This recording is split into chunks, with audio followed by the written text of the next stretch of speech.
Magandang araw mga kaibigan. Bigyan natin ng opinion, reaction itong post ang balita ngayon. Halos isang buwan na matapos mapalitan, Tito Soto hindi pa umano binabakante ang opisina ng Senate President sa Senado? Question mark. Ito, unconfirmed balita ito kaya nagtatanong lang. Yan, kumakalat ngayon sa social media ang impormasyon na hindi pa umano binabakante ni dating Senate President Tito Soto ang opisina ng Senate President sa Senado sa kabila ng halos isang buwan ng pagkakaluklok ni Senate President Alan Peter Cayetano bilang bagong leader ng mataas na kapulungan. Okay? May 11 nung nagkudita, ngayon is June 4 at June 3. So mag 3 weeks na. Bagamat wala pang opisyal na kumpirmasyon mula sa Senado. Ito Linaro. Balibalita lang ito, marites lang ito. Huwag muna tayong maniwala. Kaya ang maganda dito, ang Senado, sino bang yung office ni Senator Cayetano magsabi na that's not true. Nandito na ako sa Office of the Senate President. Di klaro na. Okay, magsabi ang office ni Senator Soto, hindi yan totoo. Nabakit ko na yan. Ganun lang. Alam nyo naman, dito sa social media, mahilig ng ganito. So, hindi pa confirm ito. Sa kabila ng halos isang buwan. Bagamat wala pang konfirmasyon mula sa Senado, mabilis ang naging usap-usapan online, ang naturang impormasyon, lalo na sa gitna ng nagpapatuloy na tensyon at kaguluhan sa loob ng Senado. Ayon sa mga kumakalat na ulat, hindi pa umano ganap na naililipat o nababakante ang tanggapan ng tradisyonal na ginagamit ng nakaupong Senate President. Dahil dito, may mga nagtatanong kung bakit hanggang ngayon ay hindi pa umano natatapos ang transition sa isa sa mga pinakamahalagang opisina sa mataas na kapulungan. Dumating ang usapin sa panahon ng nahaharap ng Senado, serye ng kontrobersya kabilang ang pagkabigo ng ilang sesyon dahil sa kawalan ng quorum at ang patuloy na bangayan sa pagitan ng majority at minority blocks. Matatandaan ng si Senator Cayetano ang humalili kay Soto bilang Senate President Mayo 11. Kabilang sa mga inaabangan ng publiko ang pagpapatuloy ng Senate Blue Ribbon Committee hearing sa mga aligasyon ng anomalya sa flood control projects na itinuturing ng ilan bilang isa sa pinakamalaking investigasyon isinasagawa ng Senado sa kasalukuyan.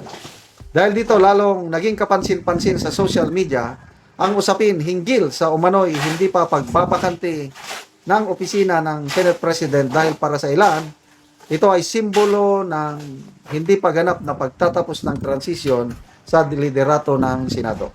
Sa ngayon, patuloy na pinag-uusapan kung may katotohanan ang kumakalat na impormasyon at kung ano ang posibleng epekto nito sa kasalukuyang operasyon ng Senado. Wala pang reaksyon o pahayag ni Tito Soto kaugnay sa kumakalat na impormasyon sa social media. So dapat magsalita na para matapos ng spekulasyon.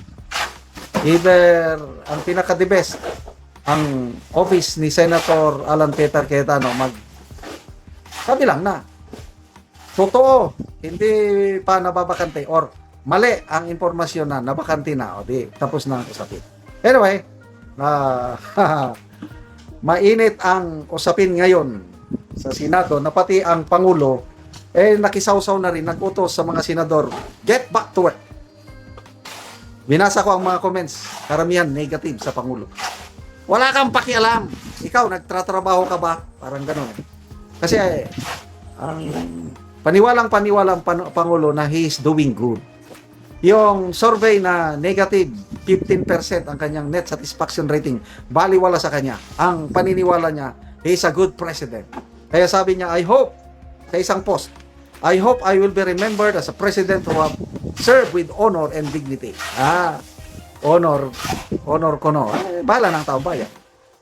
Yung legacy niya na gusto niyang maipagpatuloy pag-upo ng next president. Nangangamba siya na hindi na daw matutuloy. So, legacy, flood control is calm. That's the greatest legacy. grabing paghintay ng taong bayan, how many months na naghintay tayo sa tunay na investigasyon.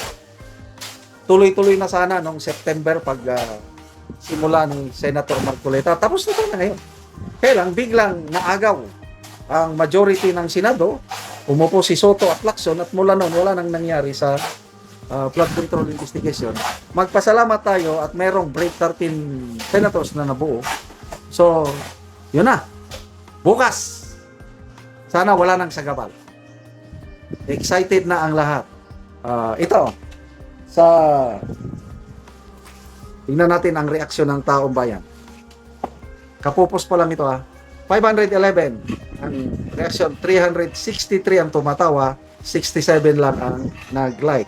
Tignan ko nga ang mga comments. Carl, holding on pa day si Soto. Benz Constantino, lumabas din ang totoo, ayaw umalis sa pwesto. Wala nang funding ang Eat Bulaga. Umaasa pa kasi si Tota na magkaroon ulit ng bulagaan. So wala namang konfirmasyon dito. Baka hindi marunong mahiya, baka lang. Hindi maka-move on, sinasabi dito. So ulitin ko unconfirmed Marites ito. Hintayin natin ang mismong pahayag ni Soto or ni SP Cayetano. Salamat mga kaibigan sa inyong pagsubaybay sa channel nito. Nakakatulong kayo ng malaki sa tribong Talandig ng Bukidnon dahil ang income natin sa channel na ito is pantulong po sa tribo. Namimigay tayo ng libreng yero at pako para makapagpatayo sila ng mas maayos na tirahan. Panoorin nyo ang video nito. Kung sa balay sa tabangan na mo o muna niyang nitsura sa iyang atop nga iyang pag-atopan karon sa gihatag nga yero. Makita nato nga dako lagi og pusdot o karaan lagi ang yero. Betul ano ba mo?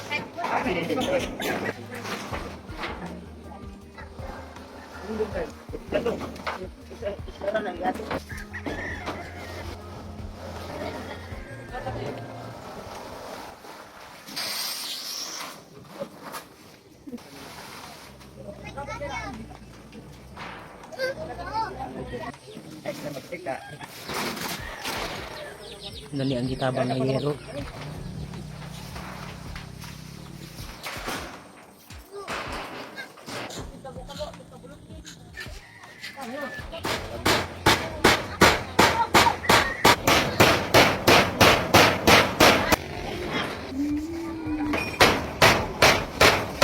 O karon humanagit sa pag-atop ang kinatabang nga yero, so makita gid nato nga nakaatop ni gid sila sa ilang balay. At sa Ginoo nga napulian ang akong atop sa sin nga nabang sa hero nga pili nakatuig ang akong atop. Salamat ko sa nilisga na yun. Itabang ka sa pangandagang pambaranggan Magtabangan. So